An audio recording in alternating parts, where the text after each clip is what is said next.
Assalamualaikum warahmatullahi wabarakatuh. Bismillahirrahmanirrahim. Alhamdulillahirrahmanirrahim. Berjumpa kembali dengan saya Suyono Memandang Indonesia. Ini adalah video pertemuan kita yang ke-10 tentang panduan ide usaha pemula, cara buka minimarket, yang kita mulai dari yang mudah kita wujudkan, yaitu dengan membuka toko kelontong. Sebagaimana video saya sebelumnya, kalau Anda lihat putar video yang ke-9 ya, itu ada 30 lebih distributor ya, bisa dicatat dari 1 sampai 30. Anda sudah tahu ya toko isinya apa saja, distributornya apa saja, terus barang tersebut ambilnya di mana, bagaimana, mana barang diambil di grosir, mana yang ambil di distributor.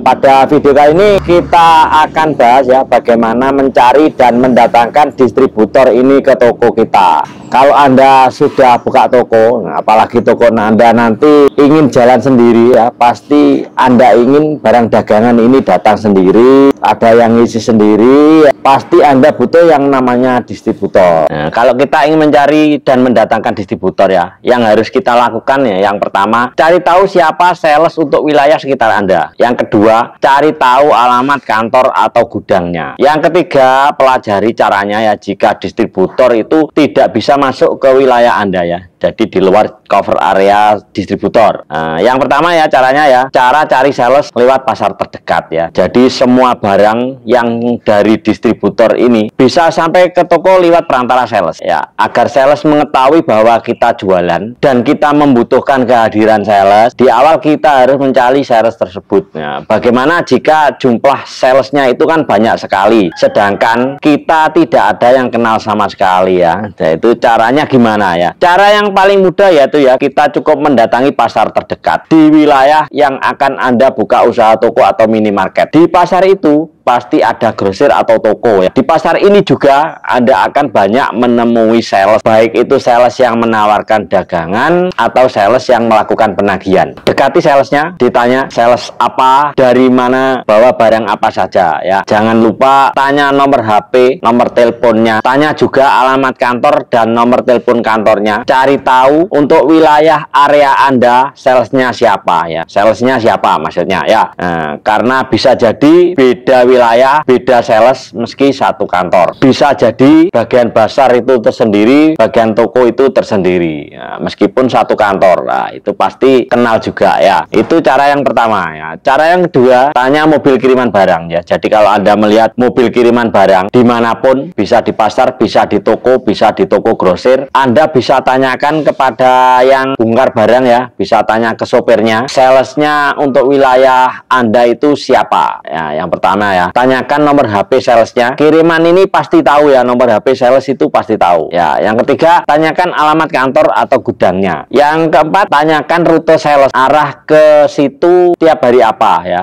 Jadi sales itu kan keliling ya, hari A di toko 1 di kecamatan 1, sales B di sini, jadi putar keliling sales itu tiap hari apa, keliling di wilayah Anda. Jadi Anda cukup menghadang namanya siapa, tadi kan sudah ada nomor HP-nya ya.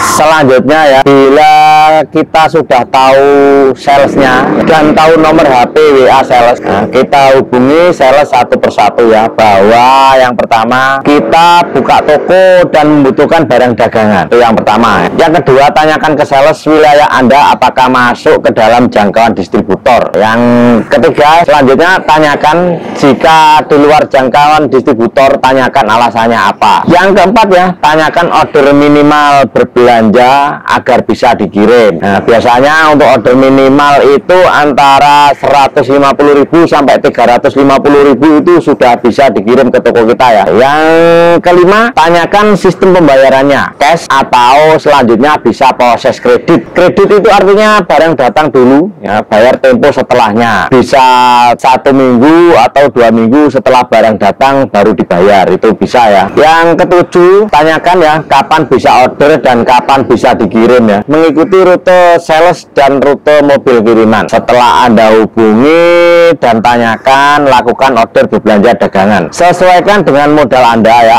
ambil sedikit stok dengan banyak item ya, agar toko Anda terlihat lengkap terlebih dahulu. Yang harus kita pahami adalah semua distributor bukan sales ya, itu butuh toko sebanyak mungkin ya untuk mendistribusikan barangnya. Distributor butuh target omset penjualan. Tentunya distributor senang hati serta membuka lebar kerjasama dengan toko untuk mencapai target tersebut. Namun jika sudah order ke sales ternyata distributor tidak ada kiriman dan kita juga sudah usaha telepon sama sales dan juga tidak ada yang datang, yang harus kita lakukan adalah ya, yang pertama datangi kantornya, temui pimpinan kantor, tanyakan alasannya. Bisa jadi mungkin salesnya kurang yakin dengan toko kita, atau salesnya malas ke toko kita alasannya jauh dari kantor, atau salesnya sudah tidak butuh nambah toko ya, mungkin karena target minimal jumlah tokonya sudah terpenuhi ya.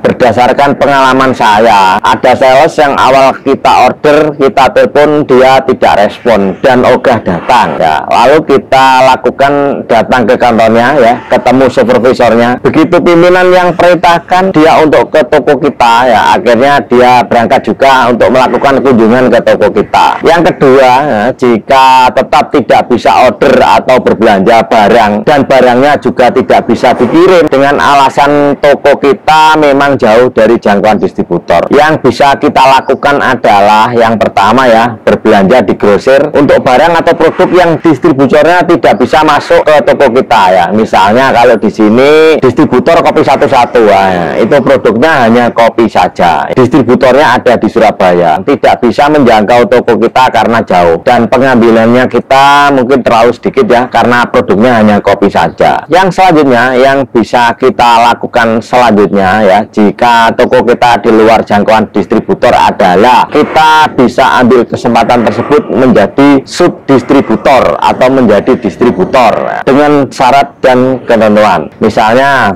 target penjualan berapa rupiah, baik kita jual sendiri atau kita jual ke toko yang lain. Pengalaman saya ya, saya pernah ambil sebagai distributor roti Oreo ya, biskuit roti Oreo. Kita dikasih wilayah 2 kabupaten ya untuk masuk ke toko pengecer dan kantin sekolah SMP SMA serta koperasi sekolah SMP SMA ya, 2 kabupaten ya. Keuntungan kalau kita menjadi distributor ya, yang pertama kita dapat keuntungan selisih harga yang lebih besar ya, karena kita dapat harga pabrik. Nah, yang kedua, tempo pembayarannya itu agak lama, uangnya bisa kita putar untuk tambah modal. Nah, yang ketiga, kita dapat biaya gaji dan biaya operasional bila melampaui target. Nah, jadi menurut saya ya, kalau usaha Anda ingin berkembang menjadi besar, ingin bisa jalan sendiri, Anda harus menjalin kerjasama dengan distributor ya, karena pintu utama barang keluar dari pabrik itu lewat distributor. Suatu saat Anda bisa juga jadi distributor barang tertentu ya.